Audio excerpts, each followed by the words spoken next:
আজকে আমি সকাল সকাল ঘুম থেকে উঠে পড়েছি। উঠেই দেখো আমি বিছানাপত্র গুছিয়ে ফেলছি, কারণ আজকে আমি যাব বাপের বাড়ি। সেই জন্য আমি জামা কাপড়, শ্যাম্পু ট্যাম্পু সব কিছু গুছিয়ে নিয়েছি।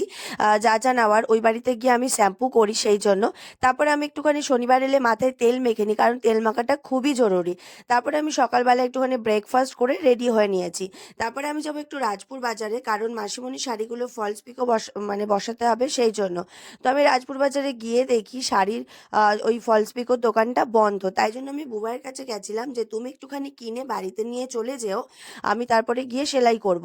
তারপরে আমি বুবাইকে বাই বলে বাড়িতে চলে এলাম, এসে আমি নাচ শিখিয়ে নিলাম। তারপরে বিকেলবেলা আমি বেরিয়েছিলাম আবার নাচ শেখানোর জন্য।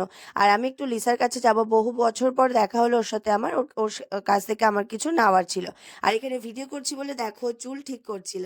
যাই হোক, তারপরে দুজনে মিলে একটুখানি চা খেয়ে নিলাম, তারপরে গেছিলাম একটু বোনের বাড়িতে পুচকুটাকে দেখবো বলে। তো এইভাবে আমি দিনটা কাটিয়েছি। টাটা।